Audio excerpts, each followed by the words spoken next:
Hello, and today lecture topic is about intermittent fasting and restoring metabolic flexibility.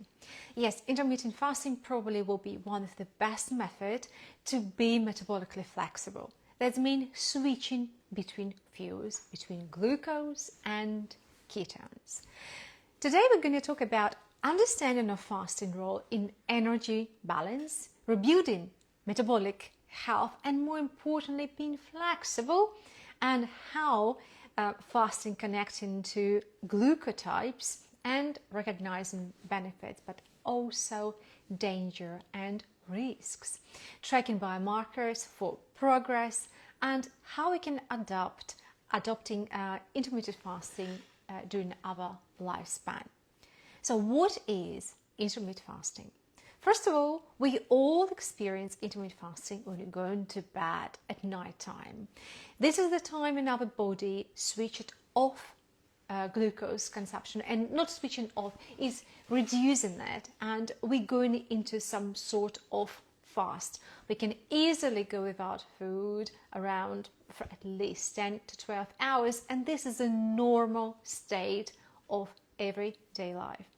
Time eating cycle in intermittent fasting, actually what we refer to intermittent fasting, will be any time above 12 hours. So 12, 14, 16. Usually when we talking about practicing intermittent fasting, we're talking about around 16 to 18 hours.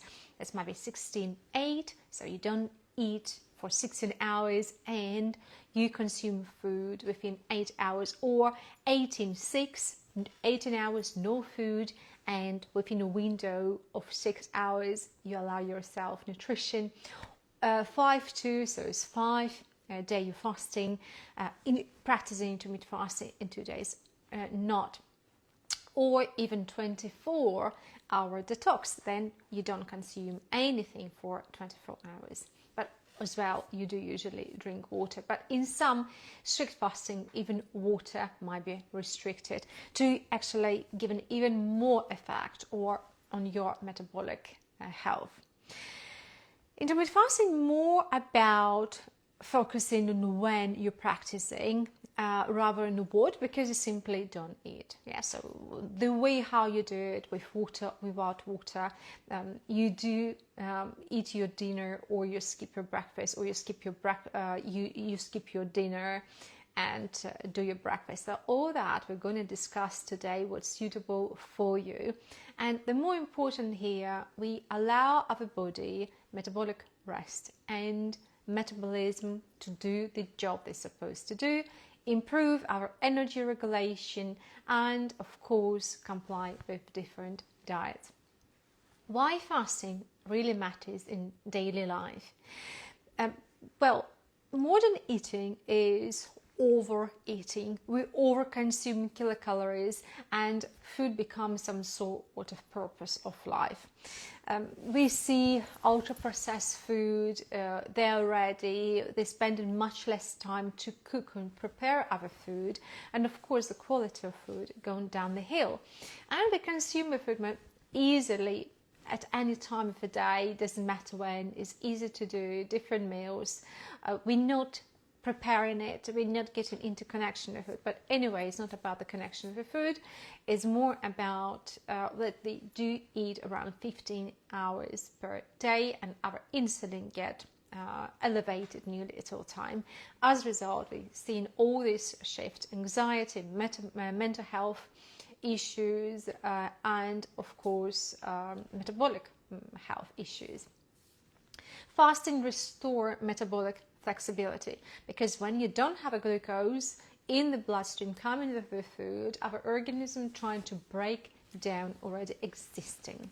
If you already have metabolic health issues like high glucose level constantly, they still might be still beneficial for you to give up exercise and physical activity, but might be not enough. Yeah, so fasting, if you have already underlying medical condition, you need to be careful, consult healthcare professional to see your biomarkers and to find out which fasting might be suitable for you and less risky, and be accountable for risk that intermittent fasting bringing to you. So what it does, during fasting time, our organism breaking down fat to produce ketones, and ketones replacing glucose as a fuel for the brain, for the heart cells, to the muscle less, but yeah, muscle as well. So literally nearly every single cell replacing glucose with ketones, and this process comes quite smooth, and even after usually 14-15 hours, if you're metabolically flexible, if you do a ketometer, you will go at least above 0.5 or even 0.8, depending on your initial state. It's also reduce inflammation and reduce oxidative stress. Why? Because with different words, our organism allowing themselves to attack something else to break this down. In terms of mitochondria, for example, in a fasting state, the old mitochondria can't get oxygen and nutrition enough because the glucose is limited supply, and good mitochondria attacking the bad one, grey one, and the black one actually get metabolized much faster or get inactivated coming out. So in different words, it's decluttering of cells, is attacking the weaker cells and taking them away, and as a result they get this anti-inflammatory, because when cells or organelles under strain, the cells passing these actually signals then we're not well. They pass in these signals of help. We're just not going to help. They just get destroyed and gone fast. As a result, is giving us less inflammation. It's not only that; it's one of the principles. Yeah. But it's much more complicated, and we're not gonna dive very deep in that. I'm just trying to explain you. So our organism neutralizing inflammation, if you like, or the cells are causing this inflammation, break them down and neutralize them. Depending on the intensity of your fasting, with water, without water, you just actually make it more intense. So what's happening? In terms of energy, in terms of our metabolism, 0 to 6 hours, we know we usually get hungry around, I get hungry every maybe 4 or 5 hours. I need to eat, even sometimes 3 hours, depends on how much meal and what type of meal we eat. More sugary meal we eat, actually more hungry we get faster, so that's why quite quickly after they took something, put it in the mouth, they fancy to eat something else, because glucose spikes, insulin gets released, and the glucose out of the bloodstream, so we get empty quite quickly. Within 2-3 hours easily, you might be hungry again, and you're trying to be craving to eat something else as a result of the circle. But what's happening so literally 0.6 to 6 hours is a post-meal glucose drop. Then it's dropping to a certain level, we start to feel hunger. And then you're fasting, not eating from 6 to 12 hours. This is a normal sleeping pattern for normal daily human life. Liver fuels glucose. So during the night time, the liver then on a form of glycogen releasing storage of the glucose to the bloodstream, and they live in that. So liver is fine. It's the daily job. It's very important job. But when you switch into 12 to 24 hours shift, that starts fat playing the role. Yeah, around, I would say usually so from 14 hours, but again it depends on your age, depends metabolic state, and a lot of different parameters.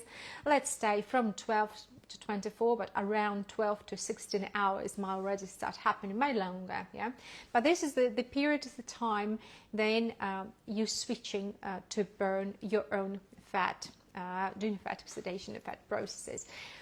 First of all, it gets attacked in the bloodstream, so that's why if you have a high cholesterol, triglycerides in the bloodstream, that will be reduced because we're going to break it down. But if you fasting over 24 hours, then already cleansing on cells start to eat each other. Yeah, so how to describe the inflammation. So if you want to have very, very intense, you need to fast longer if you can, if your metabolic health allows you and you metabolically flexible. So if your glucose still stay in the range and your organism produce enough of glucose based on burning down your fat.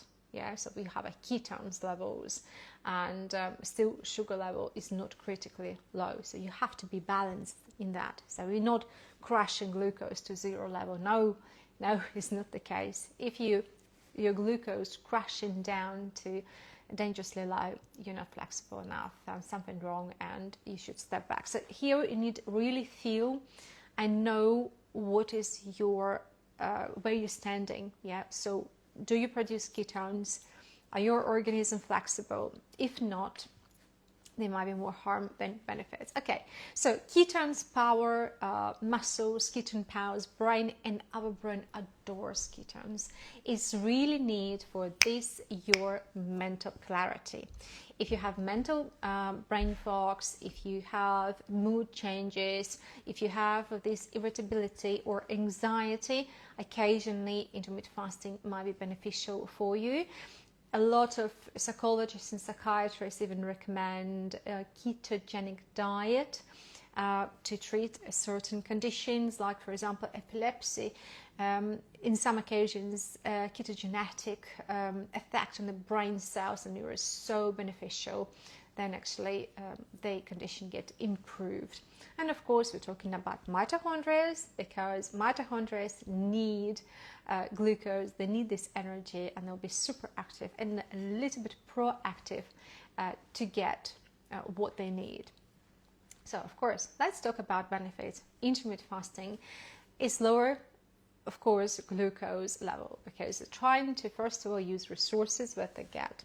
And it's increased insulin resistance, because we not deliver direct sugar to the bloodstream and insulin not get released. So pancreas having like a day off, unless, of course, pancreas still producing alpha cells, glucagon, to release from the liver this extra cell. Beta cells, from pancreas having time off. Reduced triglycerides, because as we said, when you start to breaking down fat, they first of all take in what we have in the blood. In the blood we have these leftovers from glucose and from fructose, triglycerides, and low density lipoproteins. So all the cholesterol producing ingredients, I would say, from the panel in the bloodstream get break down to produce this extra glucose. And as a result, ketones goes up, because ketones is the bypass product for breaking down the fat, and they boost mitochondria. Yeah, so mitochondria and the brain, everybody likes flexibility, something new, if you like, and they get to know, something new nutrition, I would say. Everybody excited. You get bored if you always eat the same stuff on energy, so you want some changes. And it stimulates longevity pathways, so it's a lot of different activation. Everybody gets activated because we don't have a sugar, but they have a ketone. So it's not like you're starving. You're not starving. You're fasting. Is a temporal moment, and it's not a starvation. Then you run out a lot of resources. Starvation might be very dangerous, and even some occasions irreversible. It depends on starvation level. And so that's why we're not talking about starvation. We're talking about limited terminal fasting. So what happens to the hormone and glycotypes? We discussed about different glycotypes, low, medium, and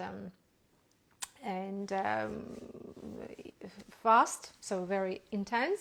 So normalized insulin and glucagon balance is number one, because insulin not get released because we don't have a sugar. Yes, so we don't have a glucose, the new not come to the bloodstream, and glucagon gets released to release and find the sugar outsource the liver and muscles and other tissues.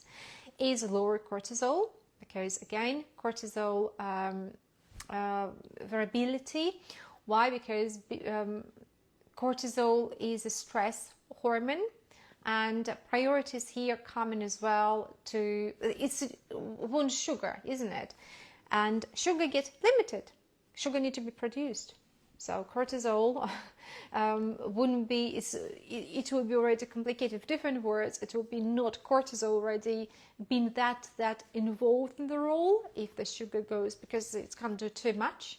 Glucagon already gets released, and the cortisol can do signaling on the same, but that job already done, and effect wouldn't be there. So cortisol actually within the time get used to, oh, I'm not going to help here. He will try to do his job in the morning as usual, yeah, but it will be less effective, and I can confirm that with me. But the danger here, of course, if you're gone too low, cortisol won't do the job, yeah, it's get lowered, because understand he wouldn't succeed in this job, but suddenly adrenaline might kick in, yeah, and adrenaline already is much more powerful, is boss of cortisol, it's much more stronger, and if you go into there low, then adrenaline already spike, your glucose up. So this is what happened. So it improves severe glycotypes insulin response, of course, because when you're severe, your predictor goes up and down, and you simply don't have glucose, yeah, because you're in a fast state. And of course, as a result, you're flattering.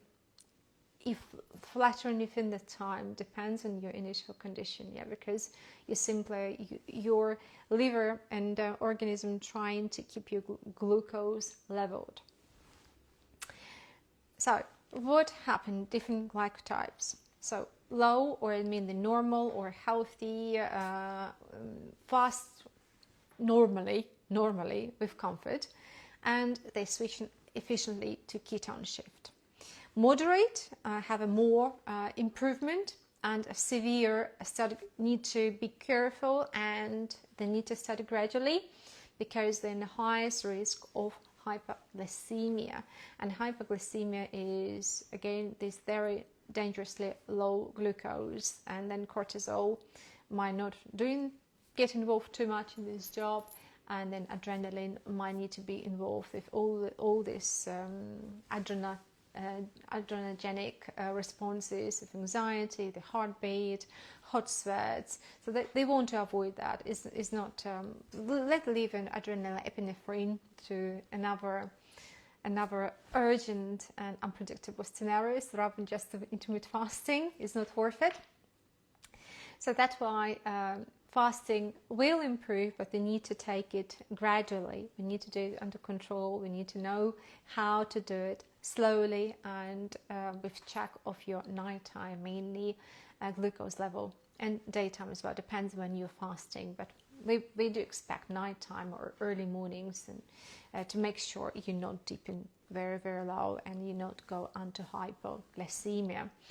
So, but in general, of course, it's building up insulin sensitivity and building up this stress resilience, yeah, because it's beneficial so many different ways. But continued glucose monitoring and ketometer here is essential. Not essential, I'm not saying. For thousand years, human was intermittent fasting. We never heard about continued glucose monitoring or ketones or ketone meter, how much we produce. But we headed into longevity and optimization of the food, of the lifestyle, and the same testing. So that's why we want to make sure it's safe for you. Let's now discuss what age. Under age, we need to do it with precautions, because it's still growing, mainly boys, and different conditions. Remember that during puberty times and adolescence, the hormone shift up and down, and the might need the sugar, and if you don't have it, might have a more negative impact on general well-being and cognitive effect and mental well-being. From age of 30 to 50, it's a great window to start to reset and be introduced to intermittent fasting. From age of 50 to 70, it's enhanced insulin sensitivity, and it's beneficial, really beneficial for cognition and people probably should practice a little bit more, introduce that in their life. And again, from age of 70, you need to be more careful and do much shorter fasting. So definitely avoid 24 hours, trying to keep it shorter, but still practicing and be definitely physically active to support muscles. And here, of course, is a question of hydration. If you fast without water, on a sip of the water, all your metabolic effect getting more intense. So it is much more powerful and have a much more stress for your organism, your metabolism in general. But not for everyone. So it's for situations you need to look person to person. Now I want to talk about thyroid glands and metabolic rate. So T3 or active thyroid hormones control cellular energy and actually is involved incredibly into the heat production. So thyroid glands active, active at all time in helping us to warm up the body.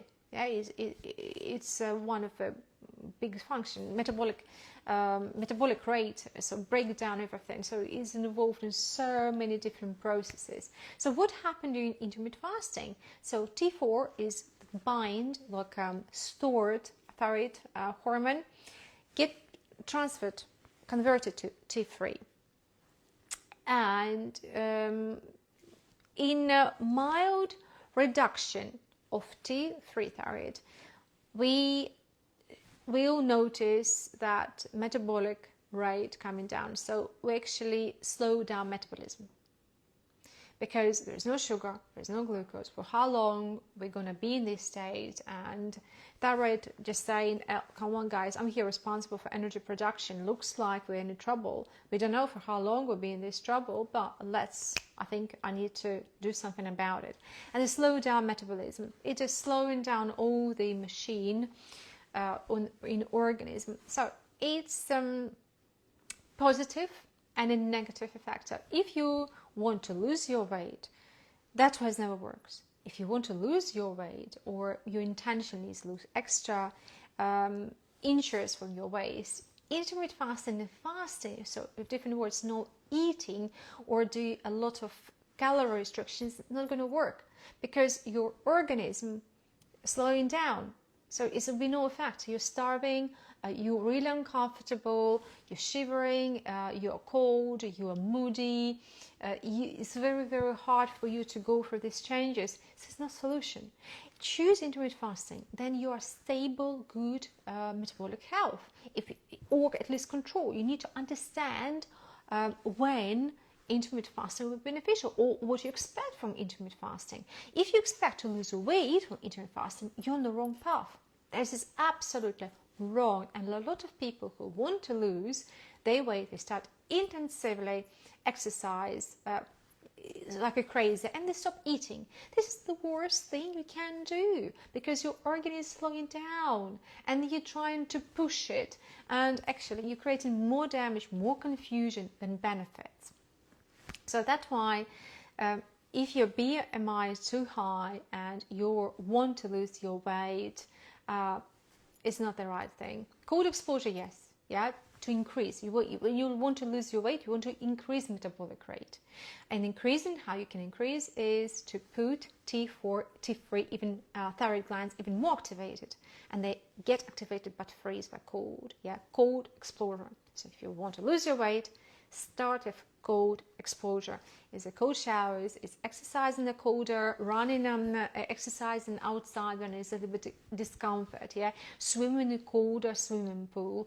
Cold exposure will lift your stimulate your thyroid glands, and as a result energy in the heat production, yeah, and your metabolic rate will increase. So, and you start to lose your weight faster, yeah. But don't restrict calories during the day time if your intention is to lose your weight. It's not going to work. So, eat without sugar, low carb diet, or ketogenic diet, for example, might be one of them the options, but we still need the energy. So that's why ketogenic diet, I wouldn't recommend you jump into ketogenic straight away. Start with reduction of simple carbs, so sugars, and then go to low carb diet, and you will see result. Low carb diet to give a cold exposure already will be a great start.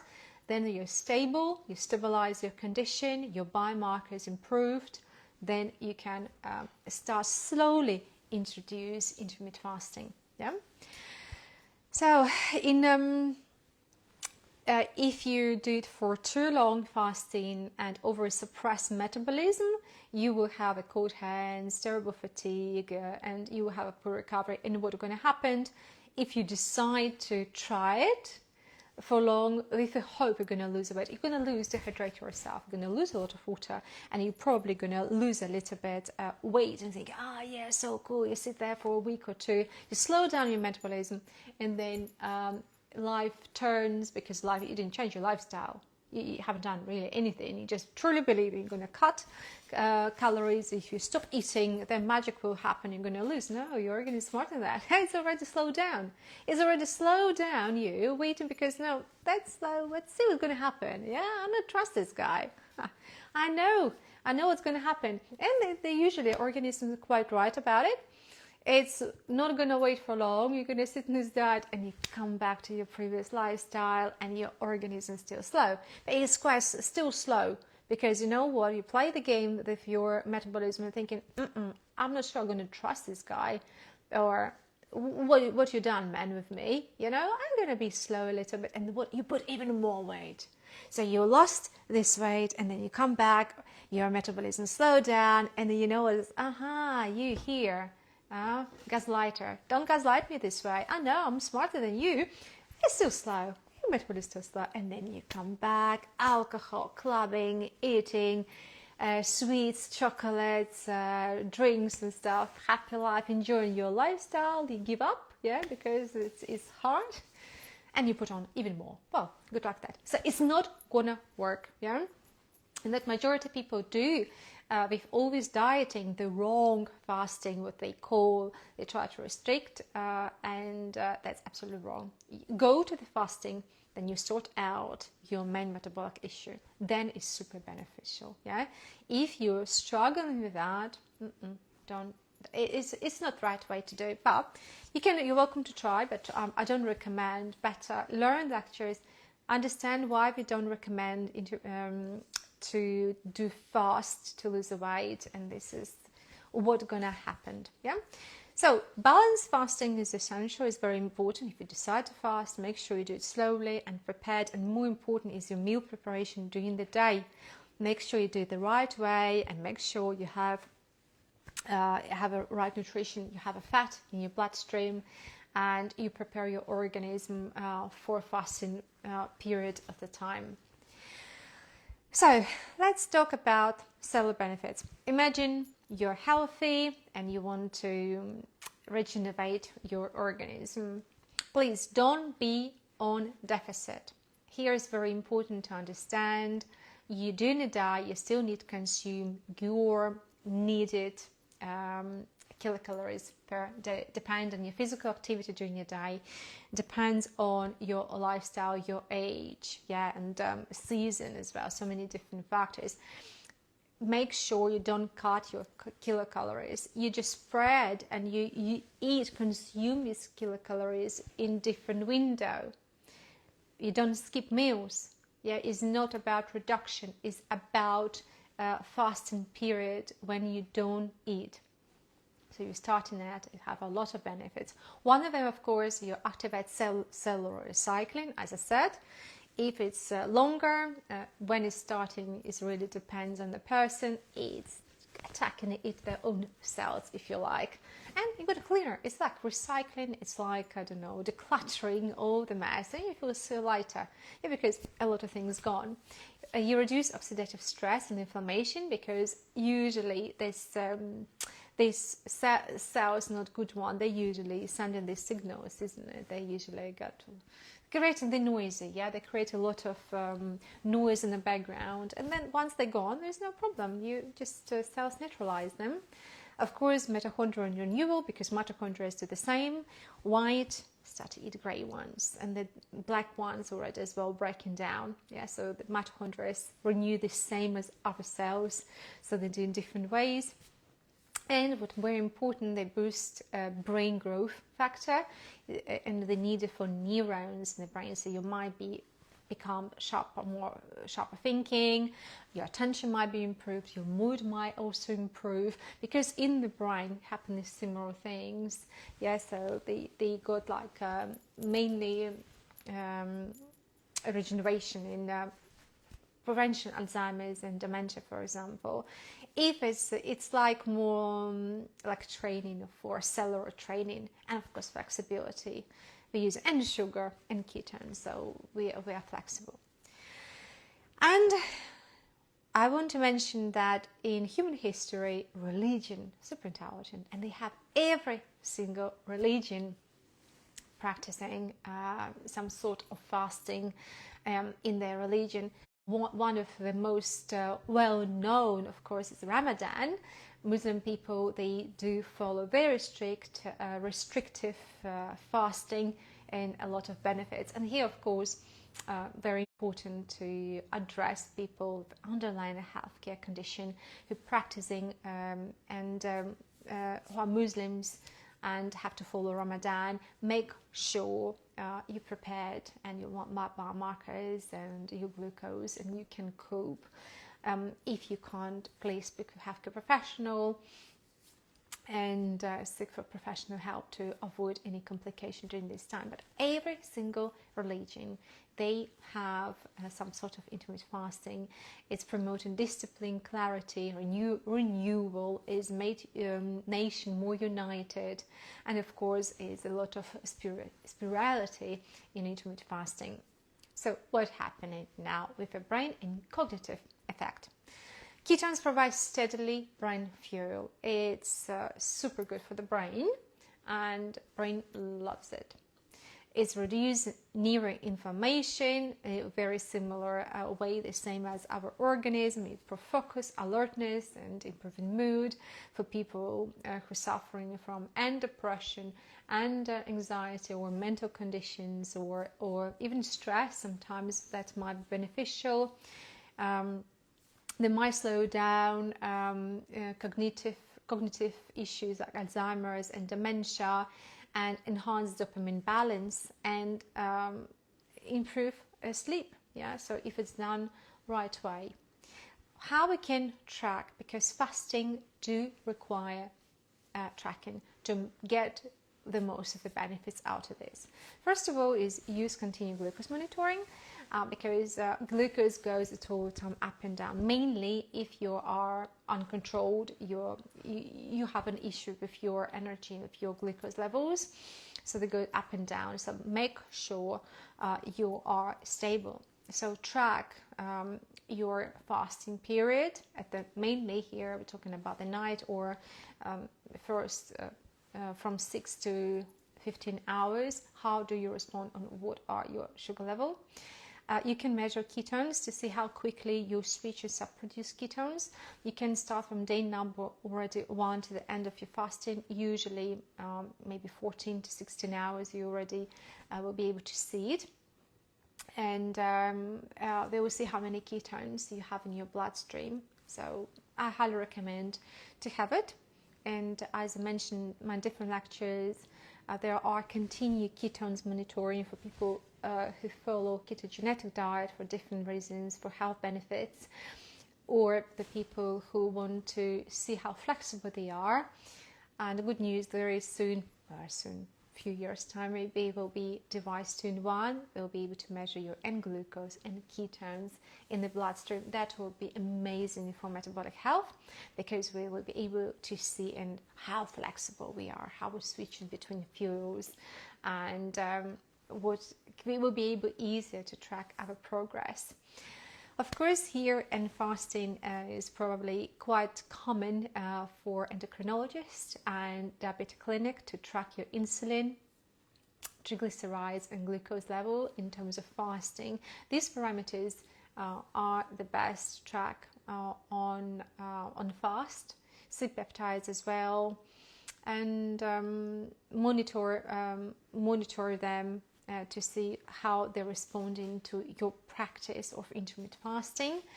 Record as well your energy. How do you feel after food as well? How do you feel in terms of energy after your first food intake and breakfast? How do you feel after lunch? Because if you have only 6 windows, you eat twice a day. Yeah, so how your organism can cope with kilocalories, because as I said before, don't restrict your organism with kilocalories, because if you don't have enough, your organism start to degrade muscles. When you're losing weight, any single weight loss involved losing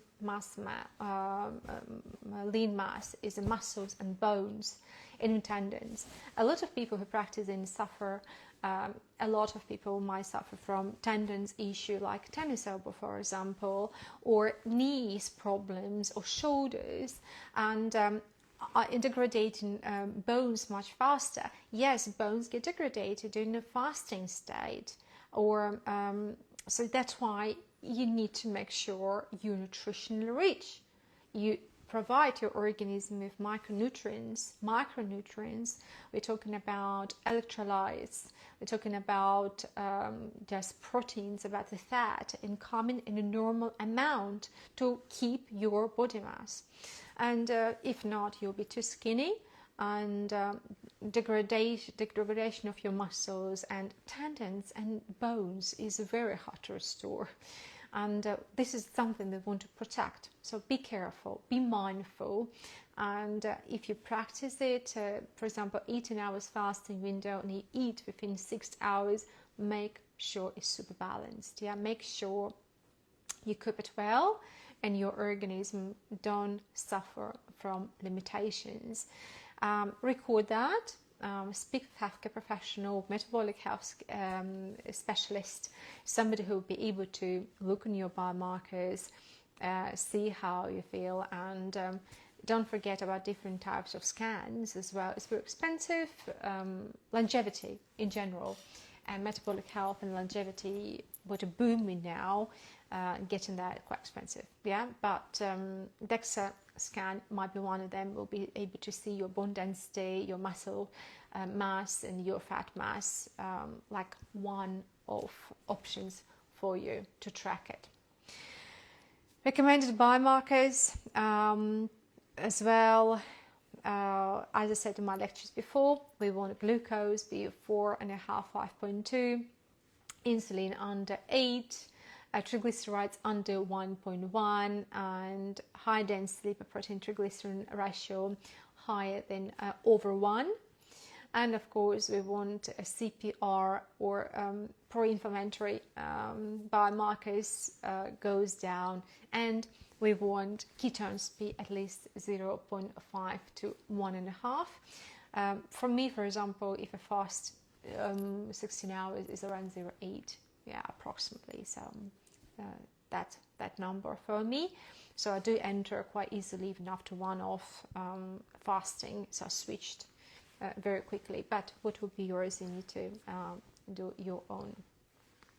Fasting and exercise. Of course, when you fast and exercise, you create an extra stress, and extra stress as well will be less lack of water. Yeah. Morning exercise and workout on the end of the fasting might be beneficial, but not for everyone. And they can increase in ketones production, and they might make your muscle even stronger because you'll be under stress.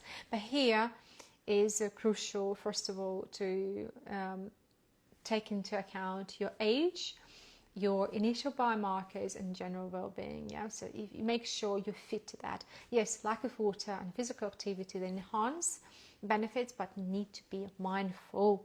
Yeah, make sure you don't overdo that for guarantee this longevity and live to 100, making like a blue zone person in this extra one walking here, but do it mindfully.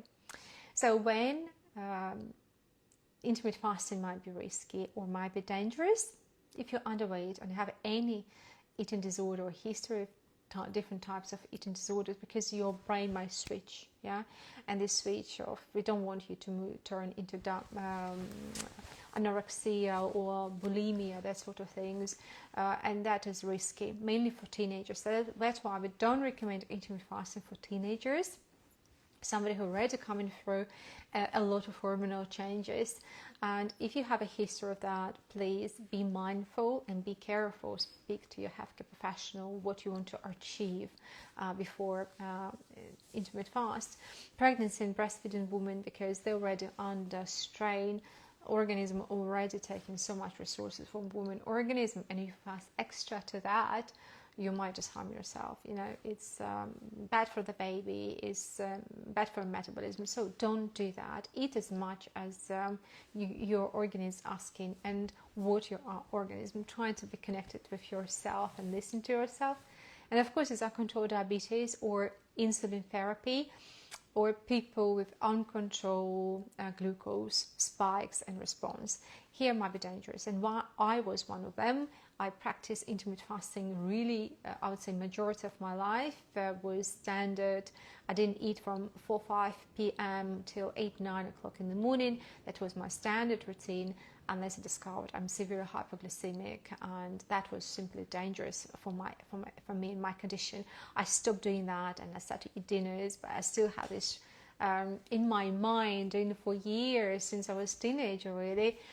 This really bad effect. Oh my God, I'm thinking, no, it's too late for me to eat something. But now I'm learning, actually doing the opposite for me, for my condition. I have to eat dinners, and this is not a good idea. So make sure your glucose controlled. Even if you know you're hypoglycemic, thinking you're controlled, you might be not. And that might be dangerous. Older you get, more mindful you should be. That's why I want to share my experience and get more awareness. For you not to do a mistake what I used to do, because simply lack of knowledge. If I knew, I wouldn't do that. That would be my choice, but I didn't knew. Nobody told me. It was the same as others on social media saying how good, so many benefits for intermittent fasting, and it's true, but unfortunately that's not complied to me. Maybe I will do it again when I'll be more stronger, then I'll amend and keep my lifestyle under better control and find a better optimization. But at the moment I feel that I have to eat, because intermittent fasting quite often linked to this hunger, and then you feel so hungry and you suppress it. No, you're not going to eat, you'll be fat. And that's wrong. That's the wrong approach. So please make sure you do it mindfully. Severe thyroid or adrenal imbalance. So if you have for example underactive thyroid gland, that's probably not the good idea if you're on medication, and because you need actually slowing down your metabolism even more.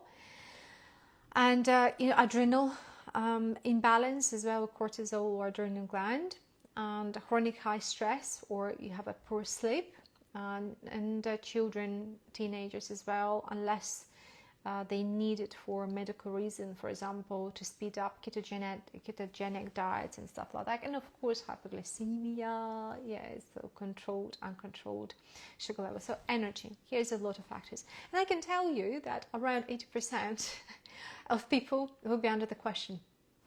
Because 80% of people go uncontrolled nighttime and have hypoglycemic events. 85% of us, they're not there. So we need to grow to go to intermittent fasting. They need to be in a good health, or they need to be in good shape to get in the benefits there. And sometimes, so it's both in benefits and negative sides. So majority of us, they're not fit for intermittent fasting and fasting. That is 85% of modern human, maybe even more, but so far the data show there's 85% of people, it's the questionable how you can, without a harm effect on your organism. So you have to earn this ability to even improve it even further. So let's talk about common side effects and fixes from intermittent fasting if you're this 15%. so far. We might improve it. With lifestyle medicine, with life changes and awareness, we can improve it. This is the purpose. This is the purpose of our new job, of new specialist, of new approach in medicine and healthcare, that they really hope to improve, creating this awareness. Dizziness, because you're dehydrated, because you're fasting, and you're short in supplies, you get more dizzy because the brain getting a little bit under confusion. You might have headaches as well, again because lack of glucose. It's lack of electrolytes. You can add just electrolytes and caffeine if you want. Drink like coffee and water. Irritability. This irritation is normal with sugar going down. Before it stabilizes, you'll be like a little bit angry, like what do you want? You might be like, quite often I'm very irritable when I'm hungry, and my sugar constantly goes up and down. So these people say, how about your sugar level? So what's going on? For sleep as well, fast earlier in the day, better. In these terms, and constipation, so make sure you have a lot of fiber and you keep your diet and a lot of fluids, and adapt to intermittent fasting slowly. Make sure you start it slowly, maybe increase like half an hour, 1 hour, and monitor it slowly. What is your response? What is your results? So another time, what is the types of intermittent fasting, how we can start it. Probably the best way to start is 12 and 12, and some eating doing 12 hours and you don't eat for 12. I would say is a normal lifestyle. Then you eat during the daytime, in the morning, lunch and dinner, and you fast and you don't eat anything for 12 hours. Is a gentle, beginner friendly, and is quite safe for majority of us. So make sure you don't put any snacks in your mouth during these periods of time. Ideally to increase it, if you want a little bit more, and a sip of water only. Don't drink a lot of water, because lack of water is dehydration. For these hours, if you, as I said, reduction before bed, a little bit of water, then enhance this effect. If you want to slowly reduce, have a water to start with, and then go with reduction of water. And then you might go 16-8 is the most popular, and I would say majority of people, they follow that. They don't eat for 16 hours and they eat in 8 hours windows. 18 to 6, again 18 hours, no, eat 6 hours window. And OMAD, 1 meal a day. That might be risky, because you have to consume a lot of kilocalories per day, and that might be very advanced people who eat only once a day or only twice a day. But make sure you're absolutely healthy and you're not undernutritioned, and your sugar here is stable, and you respond to this diet, and you're ready for that. Personalized fasting is tailoring especially for you, and it's really linked to your age, and it's linked to your basic metabolic health biomarkers. What do you have? What's your blood pressure? What's your sugar level? What is your thyroid glands activity? How your kidney and liver responding? And avoid long fasting if you're stressed or you're going through a stressful time in your life.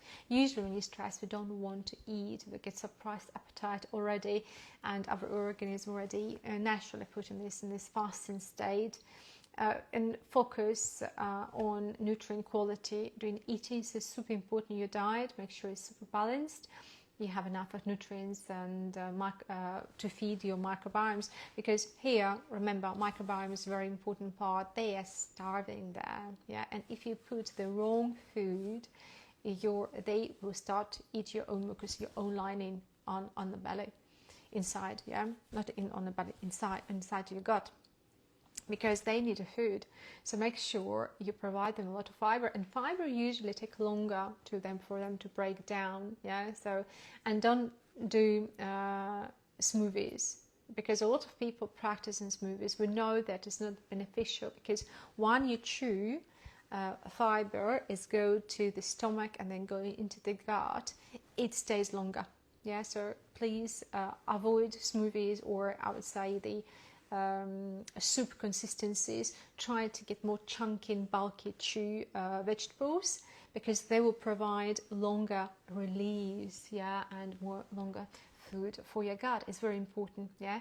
So try to avoid soups in these terms. You can have, if you not doing a fasting, but last meal before you fast should be as warm, but I would say fiber rich, and like a bigger chunks. Chew them, but make sure they will stay longer, so your gut will be healthier and you will feel much better as well for your fasting period of the time. Women as well, due to women's constant in estrogen and energy consumption, they prefer probably 14 hours fasting windows is perfectly well for them. Again, they're more sensitive. Women is more sensitive to lack of nutrition. Yes, so we need to be fed a little bit more often. This is a difference. And of course, personalization here is essential. You need to look in every single individual, and you need to take it what's needed for you. Okay, so if you decided to start, let's talk how you can start it safely. Start with 12. So it's a standard normal human being. It's not even fasting, I would say. It's a normal time you eat within 12 hours window, 3 times a day, with mindful snacks in between if you're super hungry, rich of fiber ideally, no sugar, and extend it by 1 or 2 hours weekly. Yeah, so it's not, don't do it rushly. So if you start with 12, then you're 13 and 14, and you might stay in 14 hours, or you can extend it up to 16 hours. Stay hydrated to start with, as I said, as well. A lack of water and lack of drink for this period of time of 12 hours, they only enhance intensity and the stress in the organism, on the hormonal level and everything. It'll be extra dehydration. So you enhance it, effect of the fasting. So that's why you can extend not an hour, for example, a reduced amount of water, but make sure you still consume adequate amount of water during the day. You just sip the water during the fasting period. Eat balanced meals. As I said, it's super important. Have a fibers in your last meal to feed and make sure your microbiomes are happy, and get that. And you will see respond. Your stomach will notice the difference. Yeah, and of course track progress and symptoms, and avoid binge eating. Avoid this terrible eats because I have 6 hours only to eat, or 8 hours in the day, I'm crazy, and you're trying to eat a lot of kilocalories, put a lot of things in your gut. Protect your gut. Microbiomes here, super important and essential. Actually, they will tell you how you're going to do for during your fasting time. It's very important, guys. So make sure you take care of them. And integrate as well wisely with continuous glucose monitoring, or you can use the finger tip in the morning to track ketones and glucose, because we want to reduce post-meal variability. For example, if you spike very high, be patient, because result in terms of adaptation might take time. We're talking about months, I would say. Depends on your initial condition. You might maybe notice maybe as early as 10 days, but you might need to wait 3-4 months to see significant improvement. So be patient with that and monitor. Take it seriously, because it's a lifestyle change. Yeah? And if you want benefit, you will benefit, because whatever you go in any aspects in lifestyle medicine and benefits, you will end up into the same pillars of lifestyle medicine. So I'm going to talk again about the same again, because there's no escape out of that. expect fasting glucose to drop, and what we can also expect beneficial is mean glucose will drop as well. Yeah, because during this time it's a great parameter, mainly if you are suffering from diabetes or you're pre-diabetic. Only have to do it mindfulness. Yeah, so make sure you eat right food. You're full of explain why for your microbiomes. You eat enough diversity of different fiber. Diversity is around 35 different fiber-rich products per week and around 25-30 grams per fiber a day, because they will play a crucial role for your fasting time. Yeah, we don't want you to lose your tendons. We don't want you to lose your muscles. We don't want you to lose, you just degrade your bones. We don't. This is what we don't want this to happen, and that's going to happen. This is the biggest mistake of the people, because they eat burger or some carb-rich diet, and they don't eat, and they start going destroy the muscles, destroying their own bones, and there's no benefit. It's worse. So please don't do that. Yeah. Record your success, record your diet and biomarkers. So, as a key takeaways from today's lecture, fasting, restoring metabolic flexibility is amazing. It's great. It's aligned with history and spirituality and a lot of different religions. It works best when matched to glycotype and your glucose type, how you respond, how you produce this energy, and what is your response. The track, please, you have to track using biomarkers, not only weight, and avoid extremes. Consistency here is essential. Control and longevity start with cellular resets, but we need to do it mindfully. Okay, that's it for today. I hope if you practice intermittent fasting, you're already there, and please check. Make sure you are safe, because I was one of them and wasn't in a very safe place. If you want to start practicing intermittent fasting, please do. I'm now with the right order, and I'm here for you to help. If you have any question as well, please connect with me. I'm available. You can leave a message on YouTube, or you can find me on Instagram, TikTok, and other platforms, including LinkedIn. Nice to see you today, and that's it for today.